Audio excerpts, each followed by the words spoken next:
हाय दोस्तों, जय भीम, जय भारत, नमो बुद्धाय। आज 17 मई है और लगभग 20 दिन भी नहीं बचे हैं कि भारत में केंद्रीय सत्ता, सेंट्रल गवर्नमेंट बदलने वाली है।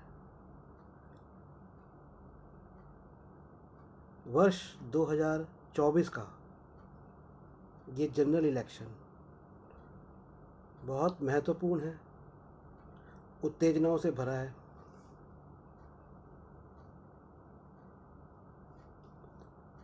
आप सब भी इंतज़ार कर रहे होंगे कि क्या रिज़ल्ट आने वाला है।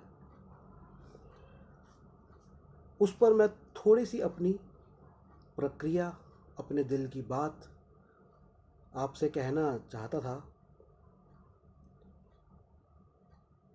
तो आप जरा ध्यान से सुनिए। जब ये चुनाव शुरू हुए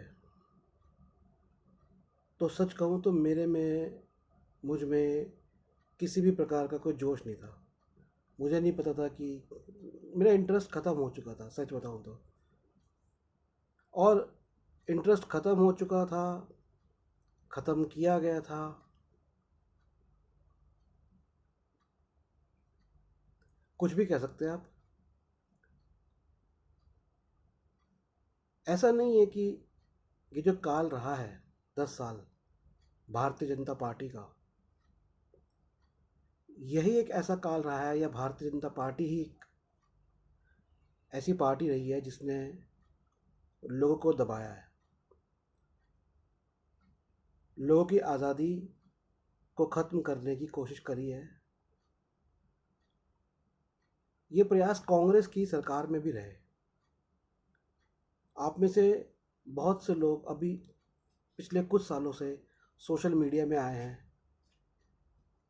मैं 2014 के आम चुनावों में निर्दलीय उम्मीदवार नई दिल्ली लोकसभा से चुनाव में हिस्सा ले चुका हूँ। आम भाषा में कहें तो चुनाव लड़ चुका हूँ। और पिछले 15 सालों से देश के सामाजिक मुद्दों, विशेषकर जातिवाद के मुद्दों, आर्थिक मुद्दों एवं अन्य राजनीतिक मुद्दों पर लेख लिखता रहा हूँ, पुस्तकें लिखता हूँ। तो पूरी तरह से सक्रिय रहा हूँ, ये मैं कह सकता हूँ। साथ है मेरा अपना अध्ययन, बहुत विस्तृत अध्ययन है। तो बातें बहुत सारी मन में हैं, लेकिन सच कहूँ तो आज एकदम से मेरा कोई इंटरेस्ट नहीं था कि मैं कोई बनाऊं वीडियो, और ख़ास करके भारतीय राजनीति जो पूरी तरह से पूंजी, धार्मिक मुद्दों, जातीय मुद्दों पर तो आधारित है, लेकिन बहुत से भारतीय ऐसे हैं जो कि राजनीति में हिस्सा नहीं लेते। तो आज मैंने 2 लोगों से पूछा, और मैं पिछले कुछ दिनों से थोड़ा सा जो जोश में आया हूँ, और कुछ लोगों से पूछ रहा हूँ कि भाई क्या लग रहा है, अब की बार क्या होगा सरकार में? मोदी सरकार बचेगी, जाएगी? कौन प्रधानमंत्री बन सकता है? एक्चुअली लगभग 1 महीना पहले तक, या कहें जब तक ये चुनाव शुरू हुए हैं, मुझे तो यही था भाई अब तीसरी बार। और मैंने बहुत लोगों को बोला कि नरेंद्र मोदी जी अब भी तीसरी बार ही प्रधानमंत्री बनेंगे। मुझे यही पक्का यकीन था। एक और इत्तेफाक की बात है कि पिछले 1 महीने से मैं एक पुस्तक का अंश अनुवादित कर रहा हूँ, कार्ल मार्क्स की दास कैपिटल। और वो अंश जो है वो है श्रम के विभाजन, डिवीज़न ऑफ लेबर। जो हम मेहनत करते हैं, श्रम करते हैं, उसको कैसे इंडस्ट्रियल, औद्योगिक युग में डिवीज़न उसका शुरू हुआ, उसको डिवाइड करना शुरू हुआ। तो मुझे पूंजीवाद समझ में आने लगा, और पिछले 1 साल से मैंने उन्हें पढ़ना शुरू किया था। और उनसे पहले मैंने एक और अर्थशास्त्री थे, उनसे पहले के, जिनको डॉक्टर अंबेडकर जी ने भी पढ़ा था, एडम स्मिथ, उनको पढ़ा था। किसी भी देश में दो चीज़ें बहुत महत्वपूर्ण होती है, एक अर्थव्यवस्था, दूसरी सैन्य व्यवस्था एवं सुरक्षा। देश के अंदर अपराधियों से, अपराधों से, भ्रष्टाचार से नागरिकों की सुरक्षा, और देश के बाहर के लोगों से, अतिक्रमण करने वालों से। और वो अतिक्रमण केवल सैन्य अतिक्रमण नहीं, वो व्यापारिक अतिक्रमण भी हो सकता है। जैसे हम कहते हैं कि चीन अपना माल यहाँ भेजता है, या हमारी कंपनियां कहीं और चली जाती है, या हमारा ब्रेन ड्रेन जब हो जाता है, ये भी एक अतिक्रमण है। तो ये दो चीज़ें बहुत महत्वपूर्ण हैं, बाहर का अतिक्रमण रोकना और अंदर एक अर्थ, बाहर और अंदर का अतिक्रमण और अर्थव्यवस्था। तो आज क्या हुआ कि मैंने दो लोगों से पूछा, और मैं पिछले लगभग हफ्ता भर से अपने कुछ मित्रों से पूछ रहा हूँ, फ़ोन करके भी पूछता हूँ कि भाई क्या लग रहा है, बहुत घनिष्ठ मित्र हैं। तो आज मैंने ऐसे ही मैं जिम जाता हूँ, तो मैंने दो लोगों से पूछ लिया कि भाई क्या लग रहा है। तो एक का रिएक्शन था हंसते हुए, और किसकी, जो टीवी ना देखे वही बता देगा, मोदी जी की आ रही है सरकार। और दूसरा मैंने किसी से पूछा, तो उन्होंने कहा मैं पॉलिटिक्स में इन्वॉल्व नहीं हूँ। ओके, ये जो बात है ना कि मैं पॉलिटिक्स में इन्वॉल्व नहीं हूँ, इस पर मैंने आज एक कोटेशन लिखी है जो मेरे दिल में आया। You might not follow politics, but politics will follow you. कि आप बेशक राजनीति में ना पढ़ो, लेकिन राजनीति आपका पीछा कर लेगी। और ये जो एक लाइन के अंदर जो मैंने आपको बात कही है, जो मेरे दिमाग में आई, अगर इस बात को आप समझ जाएंगे तो आपको आपके जीवन की हर चीज़ समझ में आएगी। क्योंकि जिस दिन आप पैदा होते हैं तब से लेकर मरने तक और आपकी आने वाली पीढ़ी के लिए राजनीति बहुत महत्वपूर्ण होती है, आप उससे बच नहीं सकते। माताएं बच्चे पैदा करती हैं, क्या रोजगार मिलता है, क्या स्वास्थ्य सुविधाएं आपको मिल रही है, क्या शिक्षा की सुविधाएं आपको मिल रही हैं, ये सब राजनीति के जरिए ही तो होगा। तो मुझे बहुत दुख लगा जब किसी ने कहा, लेकिन वो एक व्यक्ति नहीं है। अब देखिए, वोट डालने लोग जाते हैं, ठीक है, वो बहुत कारण होते हैं, कई बार नहीं डाल पाते, बट जो सोच है ना, सोच, मैं कह रहा हूँ वोट से ज़्यादा इम्पोर्टेंट आपकी सोच है। आपकी सोच ये होनी चाहिए कि राजनीति में घुसिए, वोटिंग में ना भी कर पाए तो कम से कम उसको समझिए, उसको सोचिए। तो मैंने सोचा कि एक पुस्तक भी लिखूंगा कि किस प्रकार से युवाओं को राजनीति में आने के लिए प्रेरित करूं, उन्हें समझाऊं। तो अब पिछले शायद एक महीने तक मेरा भी यही था, मुझे भी यही लग रहा था, लेकिन कुछ एक बदलाव दिखा। और मैंने बहुत कंपैरिजन किया, और पिछले कुछ दिनों से मैं लगातार बहुत सारे विशेषज्ञों के वीडियोस भी देख रहा हूँ, और अपना अध्ययन तो कई सालों से अलग अलग तरह का चल ही रहा है। तो एक कहीं ना कहीं ना, तो एक मैंने एक और बात सोची कि 10 साल दमन के, कि ये 10 साल थे, ये दमन के थे।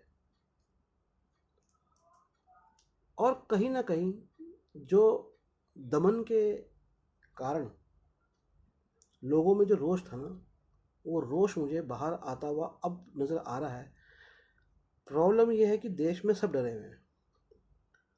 और मैं आपको देखिए खुल के बोलता हूँ, और मैं जिनके बारे में बोल रहा हूँ, जिस संस्था के बारे में बोल रहा हूँ, अगर वो संस्था सच में देश भक्त है, बल्कि मैं कहूँगा देश का कल्याण सोचती है, तो उनको एक बात की तरफ ध्यान देना चाहिए। और जो कारण होगा, नरेंद्र मोदी की सरकार प्रधानमंत्री मोदी जी की सरकार जाने का। ये गरीब देश है। इस देश में रोटी नहीं मिलती है, रोजगार नहीं मिलता है, स्वास्थ्य सुविधाएं नहीं मिलती है, लेकिन इस देश में संविधान से एक चीज मिलती है, अभिव्यक्ति की स्वतंत्रता, शांति प्रिय एवं संवैधानिक तरीके से। एक सड़क पर काम करने वाला श्रमिक जो रोड़ी तोड़ रहा है, और मैं उस परिवार से हूँ। मेरी नानी जी जब लाहौर से आई थी छोटी सी, तो बताती है कि हम रोड़ी तोड़ा करते थे।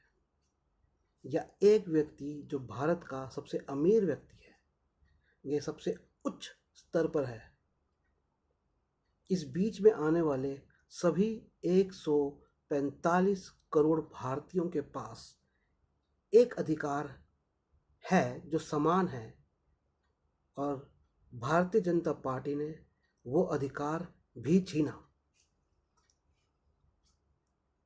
और वो अधिकार था अभिव्यक्ति की स्वतंत्रता, अपनी बात कहने का, बिना डरे, बिना भय के। मैं आपको बताता हूं, इसका कारण है आरएसएस की सेना। अब मैं उस सेना के उन लाखों करोड़ों युवकों से एक सवाल पूछता हूं कि आपने अपना भय किसको दिखाया? आपका भय देखा भारत के लोगों ने, और वो लोग जो ये उनके पास एक चीज थी, एक चीज थी, एक चीज यार, एक चीज, अभिव्यक्ति की आजादी भी खो गई। 2014 में जैसे ही सरकार बनती है, सब डर जाते हैं। बड़े बड़े पुलिस अधिकारी डर गए, अफसर डर गए, कोर्ट डर गया, सब डर गए। दमन के 10 साल, सब डर गए, क्योंकि एक तो सरकार में है, केंद्रीय सरकार के पास शक्ति बहुत है, किसी को भी ट्रांसफ़र कर दिया, किसी को भी हटा दिया, किसी को भी निकाल दिया, किसी के परिवार के साथ कुछ हो गया, इंटेलिजेंस है। अभी तो मंत्री भी जेलों के अंदर चले गए, तो आम आदमी क्या बोल सकता है? और लोगों को जेलों में डालना शुरू कर दिया था। सहारनपुर में चंद्रशेखर आज़ाद, भीमा कोरेगांव में डॉक्टर भीमराव अंबेडकर जी के जो पौत्र हैं, उनके जो दामाद हैं आनंद तेल तुंबड़े जी, उनको गिरफ्तार कर लिया। सारे सिस्टम डरा हुआ था, और इसका कारण था आरएसएस की सेना। वो मेरे भारतीय बंधु जो भारत की सुरक्षा के लिए खड़े हुए थे, उनका डर किसको ऊपर हावी हो गया? अजीब सा माहौल बन गया था। तो लेकिन लोगों के पास शक्ति बहुत है, और वो है जनशक्ति। और क्योंकि हम संवैधानिक तरीके से, और जो हमें तरीका मिला हुआ है वोटिंग का, उसके द्वारा दमनकारी राजनीतिक शक्तियों का पतन करते हैं, तो मुझे ये लग रहा है कि वो पतन होगा। पर मैं एक बात और आपसे कहूं कि ये जो युद्ध है ना, सत्ताधारियों का और नागरिकों का, ये निरंतर चलने वाला है। ये सनातन युद्ध है, ये असली युद्ध है, ये चलता रहेगा, और ये चलता आया है। कौरवों ने जो पांडवों के साथ किया, वो सत्ताधारी थे, धृतराष्ट्र सत्ताधारी थे, अपने ही भाई के बच्चों के साथ जो उन्होंने किया। ये सनातन युद्ध है, जिसके लिए कृष्ण अर्जुन को कहते हैं, हे अर्जुन तू लड़, अगर सामने वाला दुष्ट है तो लड़, वो पहले से ही मरा हुआ है। तो उसे मार नहीं रहा। जो दुष्ट बनता है उसने ईश्वर को खो दिया, वो तो निमित्त मात्र है। It he is just like a matter, पदार्थ है, मरा हुआ है, पदार्थ में जीवन नहीं है। तो उसको मारेगा तो तू उसे नहीं मार रहा, वो पहले से मरा, मैं मार रहा हूँ उसे, ऐसा बोलते हैं भगवान कृष्ण। तो ये जो युद्ध है, बीजेपी, कांग्रेस, ये जो राजनीतिक पार्टियां हैं, बहुजन समाज पार्टी, आम आदमी पार्टी, शिवसेना, जितनी भी पार्टियां, तृणमूल कांग्रेस, ये तो सिर्फ मुखौटे हैं। इन मुखौटों के पीछे कोई राम भी हो सकता है, कोई रावण भी हो सकता है, कोई कृष्ण भी हो सकता है, कोई कौरव भी हो सकता है। आपको तो पहचानना है।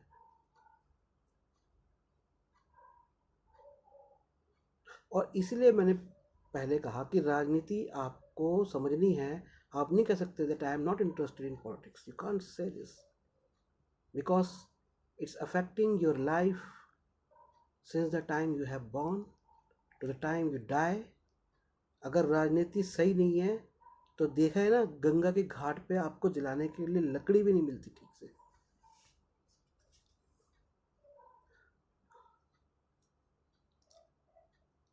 तो आपको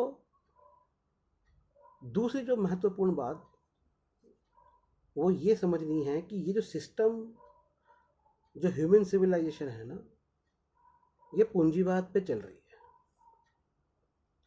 1991 में जब भारत के पास, या 90 के दशक में, 89-90 के दशक में, जब तेल की कीमत बढ़ गई इराक युद्ध से, और हमारा विदेशी मुद्रा भंडार खत्म हो गया, और उसके लिए जब हमने कर्जा लिया तो हम पे बड़ी बड़ी शर्तें पूंजीपति देशों द्वारा लगाई गई, और जिसका असर अब हम पे पड़ रहा है, जिसे हमने मुक्त व्यापार बोल दिया।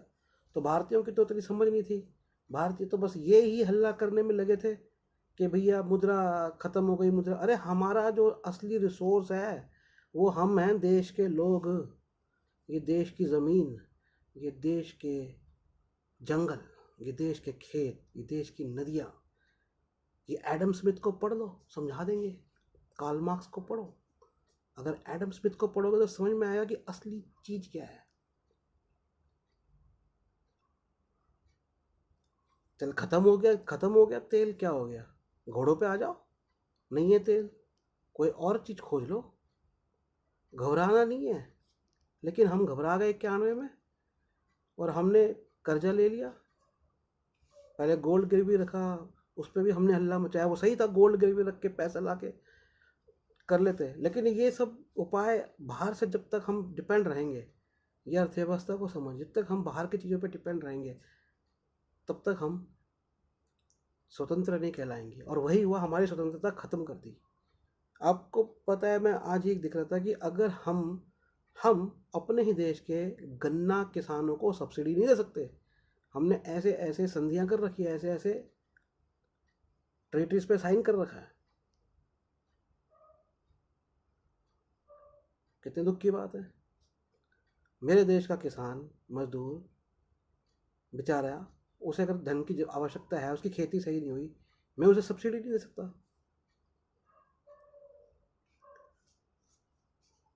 तो ये जो पूंजीवादी व्यवस्था है ना, अंग्रेजों की चलाई हुई, फ्रेंच की चलाई हुई, जर्मन की चलाई हुई, ये व्यवस्था औद्योगिकीकरण से जो आई है, ये देश में व्याप्त है, और इसी के कारण बेरोजगारी बढ़ रही है। क्योंकि मैं थोड़े समझाता हूँ, क्या होता है, मशीनों, इंसानों के जो हुनर होते हैं ना, वो ख़त्म करते हैं।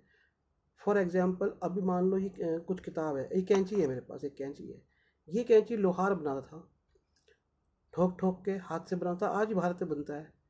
वो लोहार को हटा के मशीन ले आए, और एक दिन में लोहार 10 कैंची बनाता था, तो मशीनें एक दिन में 10,000 कैंची बना रही है। अब समस्या ये है कि 10 कैंचियाँ तो बिक जाती थी, 10,000 कैंची कहाँ बेचेंगे। तो उसके लिए ये क्या करते हैं उद्योगपति, इन्होंने क्या किया, इंग्लैंड में से शुरू हुआ ये सारा खेल, हॉलैंड से शुरू हुआ, स्पेन, पुर्तगाल, ये सारे देश थे, इन्होंने शुरू किया, क्योंकि इन्होंने सीख ली। इनके यहाँ पे सब पहिए पे खेल है, पूरा खेल पहिए का, चक्री चक्री चक्री, और ऑटोमेशन शुरू होता है, स्वचालित चीज़ें हो जाती हैं। तो अब इनको मार्केट चाहिए।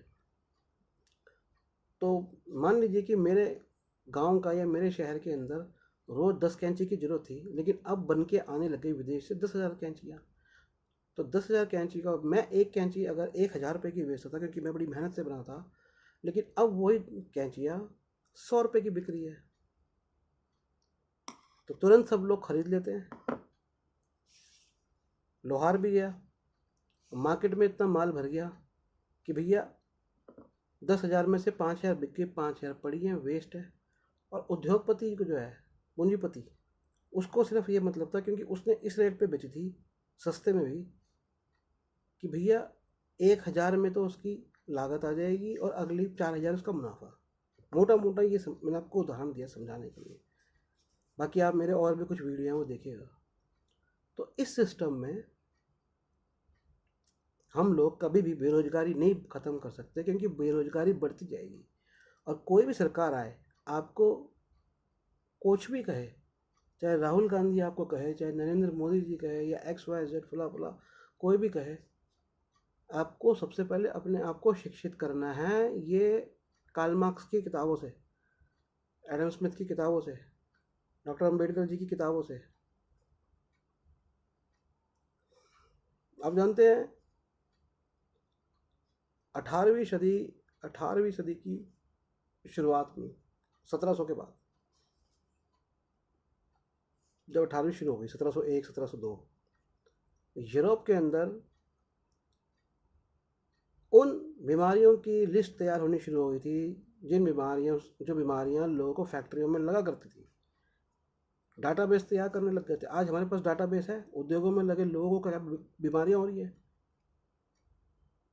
एक कार्ड दिखा दिया गया, भैया आयुष्मान कार्ड या ये वो। अरे भैया पहले बीमारियां तो बताओ, किस उद्योग में कौन सी बीमारी हो रही है, वो उद्योग करने लायक है नहीं है उसे। हमारे देश में, मैं डॉक्यूमेंट्री बनाना चाह रहा था कि हमारे देश में, आपको पता है, मैं आपको बताता हूँ कि जहाँ जहाँ उद्योग लगते हैं, इतनी गंदगी, इतना पॉल्यूशन फैल रहा है। ज़रूरत है उसकी, उद्योग की? वही चीज़ हाथ से बन सकती है। तो हाथ से हुनर भी ख़त्म हो गया, ऊपर से मल्टीप्लिकेशन के अंदर आपने प्रोडक्ट बनाए, बहुत ज़्यादा मात्रा में आपने चीज़ें बनाई। और तीसरा ये कि अब आप, आपका माल बन गया, अब आप उसको बेचने के चक्कर में दूसरे की मार्केट भी ख़राब कर देते हो। तो बेरोजगारी तो बढ़ेगी ना, चीज़ें ज़्यादा हैं, काम करने वाले गिने चुने हैं, क्योंकि फैक्ट्री और मशीनीकरण, और आजकल तो जो AI आ रहा है, बर्बाद करने वाला आ रहा है। कंप्यूटर ने बहुत बर्बाद करी है इंडस्ट्रियाँ। ये कंप्यूटर किसी काम का नहीं है, मैं बता रहा हूँ। ठीक है, कई चीज़ें हुई हैं।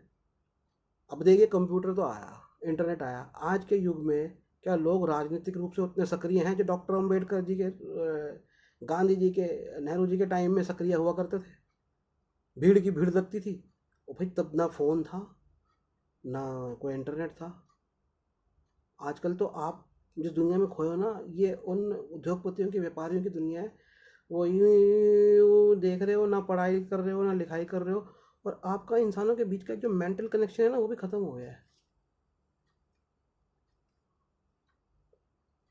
मेरे को ये बात कहनी होती है, ये बात मैं पुस्तक में लिखता, आप लोग पढ़ते आज से 100 साल पहले, वो पुस्तक पढ़ते, लाखों कॉपियाँ बढ़ती, मैं जाता, आप लोग हज़ारों की संख्या में आते, मिलने के लिए आते, मेरी बात जानते, कॉलेजों में जाता, ये सिस्टम चल रहा था बड़ा अच्छा, जो कि ह्यूमन इंटरेक्शन था, वो इंटरेक्शन ही ख़त्म हो गया है। तो अब आपको उससे बाहर निकलना है, इन सब से बाहर निकलना है, पूंजीवादियों की जो दुनिया बसाई है उससे बाहर निकलना है। अपने आप को उन बुद्धिजीवियों को स्टडी करना है जिन्होंने समाज के भले के लिए लिखा है। आप मुझसे संपर्क कर सकते हैं, मैं आपको कुछ रेफरेंस बुक्स बता सकता हूँ, कहाँ से मिलेगी वो भी बता सकता हूँ, हमारे पास होगी, हमारे पास से आपको उपलब्ध करा सकता हूँ। और फिर अपने आप को तैयार करना है राजनीति के लिए। मैंने क्या कहा, you might not follow politics, but politics will follow you. आप राजनीति में ना पड़ो, लेकिन राजनीति आपको खोद लेगी, आपको पकड़ लेगी, वो आपका पीछा नहीं छोड़ेगी। तो खैर, इतनी बात काफ़ी है। और इन चुनाव में अब हो रहा है, जो मैंने भी देखा है कि पिछले 1 महीने में लोग बहुत खुल के आ रहे हैं। अब जैसे सुप्रीम कोर्ट के जो डिसीजन आ रहे हैं एकदम से, एक के बाद एक, उनका डर का माहौल। और संजीव भट्ट जो हमारे IPS हैं, और उसके वो रिपोर्ट देखिए, एक बड़ी अच्छी रिपोर्ट है वो, आप यूट्यूब पे भी देख सकते हैं, कई लोगों ने बड़े अच्छे बनाए हैं कि किस तरह से जो मीटिंग हुई थी, वो गोधरा के कांड जब हुआ, गोधरा नरसंहार से पहले जो मीटिंग हुई थी, उसके बारे में रिपोर्टिंग करी संजीव भट्ट ने, और सिर्फ उसकी वजह से वो आज जेल में बंद है, जबकि उन्होंने हिम्मत दिखाई अपनी बात कहने की।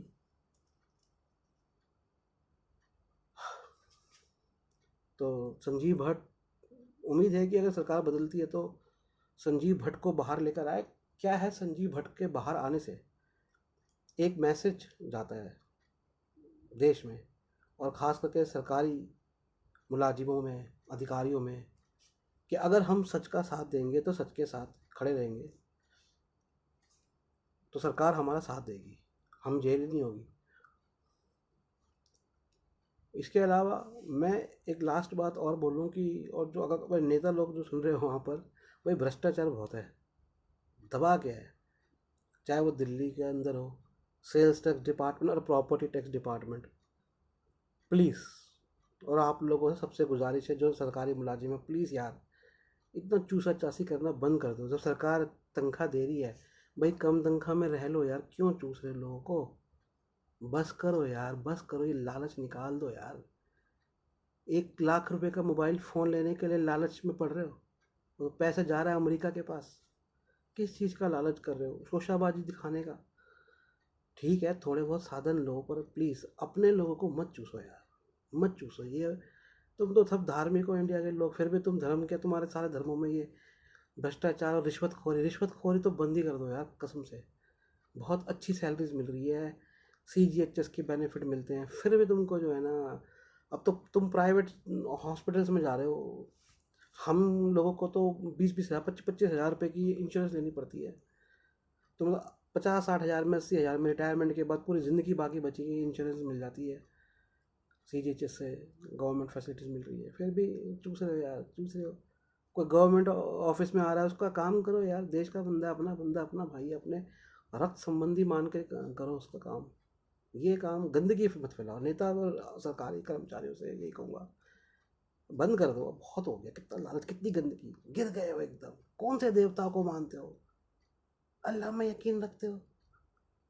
कौन से जीसस में यकीन रखते हो? कौन से गुरु नानक जी में यकीन रखते हो? कहाँ है तुम्हारा यकीन? ही नहीं है यार, गिर जाते हो यार। खत्म करो ये गिरना, बहुत हो गया, गंदगी है एकदम, गंदगी, अरे गंदगी, शर्म आनी चाहिए। और मैंने अपनी लाइफ में देखा रिश्वतखोरों को, उनके फोड़े निकलते हैं, शरीर में फोड़े निकलते हैं उनके, उनकी औलादों पे चोट आती है, उन पे चोट आती है, फिर भी नहीं सुधरते। बंद करो ये।